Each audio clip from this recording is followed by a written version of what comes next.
Hi කොහොමද හැමෝටම ඉතින් හැමෝම හොඳින් ඉන්නවා කියලා හිතනවා. ඉතින් දැන් අද මම මොනවද හදාගන්න යන්නේ කියලා ඔයගොල්ලන්ට වීඩියෝ එකේ මුලදී දකින්න ඇති.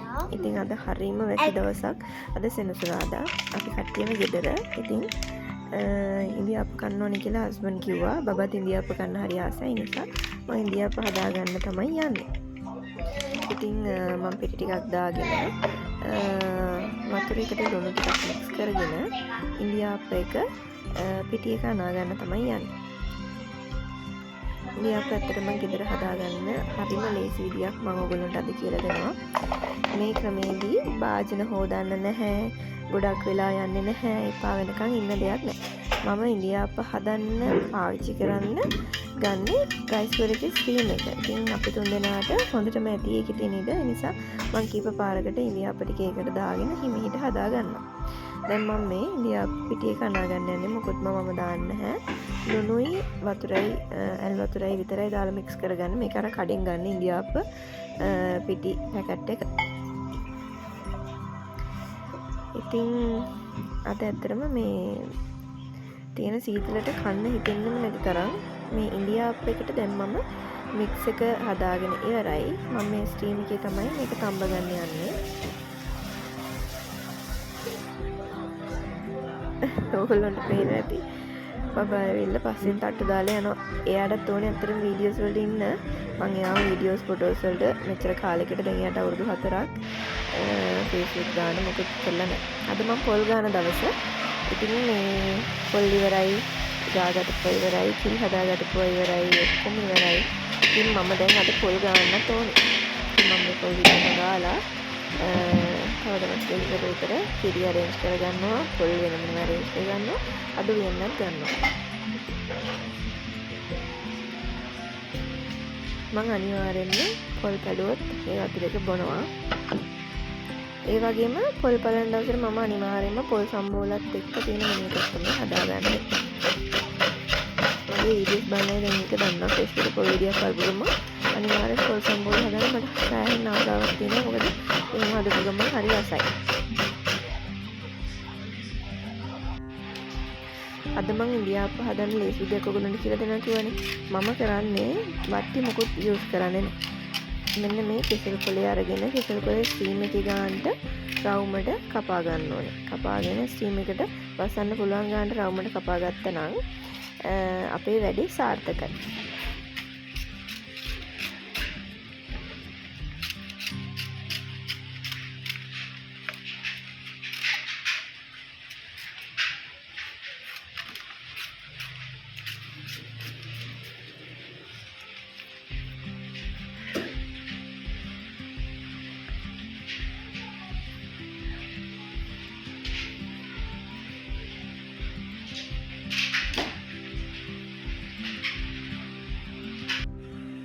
ඔන්න ඔය විදිහට තමයි ස්ටීම් එකට ඒ කෙසෙල් කොලේ දැම්මම තියෙන්නේ. මම ඒකට පොඩ්ඩක් ඔයිල් ස්ප්‍රේ කරනවා ෆස්ට් ටයිම්.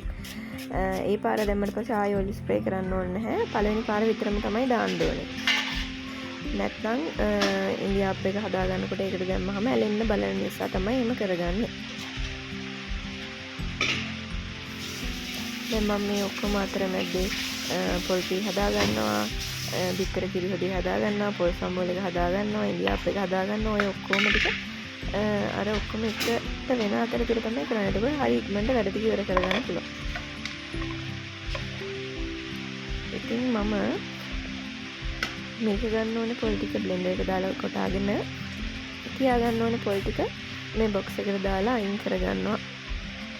මේක මම පොල් මැල්ලුම්, ක්‍රීපෝෂ් හදන්න, හදිසියකට පොල් සම්බෝලයක් හදන්න, රොටි හදන්න ඕනොත් පාවිච්චි කරනවා.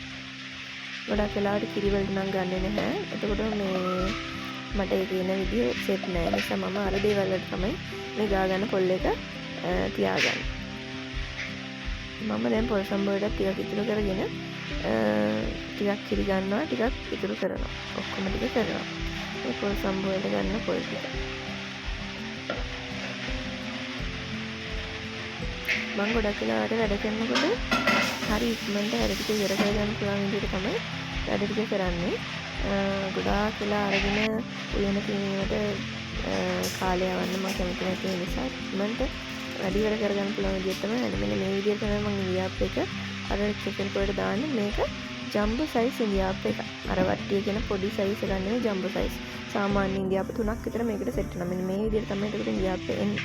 ගොඩාක් එක උඩ දාගන්න එපා. ඊට පස්සේ කන්න බෑ ඉන්දියාප් මහතර තියෙනකොට සාමාන්‍ය සයිස් එකට දාගන්න.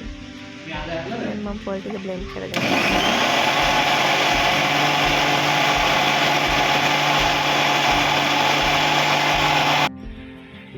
බිත්තර ටිකත් හැම්බගෙන ඉවරයි. ඒක මම බිත්තර කිරි හොදියකට මික්ස් කරගන්න ඕනේ. මේ ගමන් මම පොල් සම්බෝලටයි බිත්තර කිරි හොදියකටයි ඕනේ කරන ඔක්කොම 3-5 ටික දාගන්නවා. ඉතින් මම මේ එකපාර වැඩ කීපයක් කරන එකෙන් කාලය ටිකක් ඉතුරු කරගන්න තමයි බලන්නේ. එතකොට උයන එකේ පා වෙන්නේ නැහැ. ආසාවෙන් කරන්න පුළුවන්. ඒ නිසා වැඩ 2-3ක් එකපාර මම කරනවා. දැන් මම මෙතන ඉන්දියාප් එක තම්බනවා, පොල් සම්බෝල එක හදනවා, බිත්තර කිරි හොදිය එක හදනවා. තුනම එකපාර තමයි වෙන්නේ. ඉතින් මේ ඔයගොල්ලන්ට මම පෙන්නන්නම්කෝ.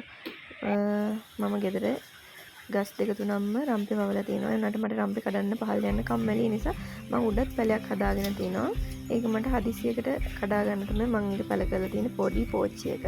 හැබැයි ඒක ලොකුවට හැදිලා තියෙනවා. මේ වගේ වෙලාවට හරි ලේසි. අද එළිය වහිනවනේ ඒ නිසා එළියට බහින්න දෙයක් නැහැ. මම මේ පෝච්චියෙන් ඒක කඩලා ගන්නවා. ඉතින් පොල් සම්බෝලෙත් කොටා ගන්නවා. ඉන්දියාප් එකත් බලන්න ඕනේ. පිටර කිරි එකත් ලිපේ හැදෙනවා. ඉතින් පිටර කිරි හොදිය එක මේ විදිහට තමයි හැදෙන්නේ. පොල් සම්බෝලෙත් මම හදලා ඉවරයි. ඒකට හොඳට දෙහි ටිකක් දාගන්නවා.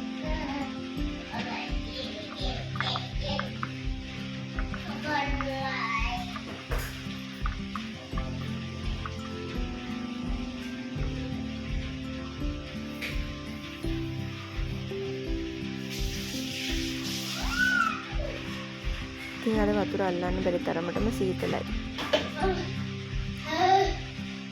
දැන් ඉන්දියාප් එක හදලා ඉවර වෙන්න ඔන්න මෙන්න වගේ තියෙන්නේ.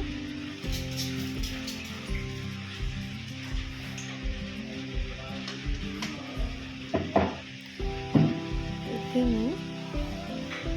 මේක මේ හස්බන්ඩ් ආසම කෑම වෙලා ඉන්දියාප් එක බිත්තර කිරි හොදිය පොල් සම්බෝල එක ආසයි. පුතත් බිත්තර කිරි හොදිය එක පොල් සම්බෝල නැතුව ඉන්දියාප් කන්න ආසයි. අද ඇවිල්ලා කන්න නැති හින්දා තාම පොල් සම්බෝල කන්නේ නැහැ. මේ ආර බිත්තර කිරි හොදිය ඉන්දියාප්පයි එක තමයි අද කෑම දෙන්නේ. බිත්තර කිරි හොදිය එක හොඳ ලස්සනට තියෙනවා. ඒක උතුරව ගන්නකොට ගාන්ට කරගත්තාම. ඉතින් පොල් සම්බෝල එකත් හරි බිත්තර කිරි හොදිය එකත් හරි. ඊට පස්සේ අපේ ඉන්දියාප් ටික මෙන්න මේ විදිහට තමයි එන්නේ. ජම්බෝ ඉන්දියාප්. ඉන්දියාප් 3ක විතර පෝෂන් එක මේක ඉන්දියාප් එක හම්බ වෙනවා. ඉතින් ඔයගොල්ලෝ අද මගේ කෑම වල රස විඳී කියලා හිතනයි නම් මගේ channel එක subscribe කරලා නැත්නම් subscribe කරගෙන යන්න. හැමෝම සතුටින් ආදරෙන් ඉන්න. එහෙනම් හැමෝටම ජය වේවා.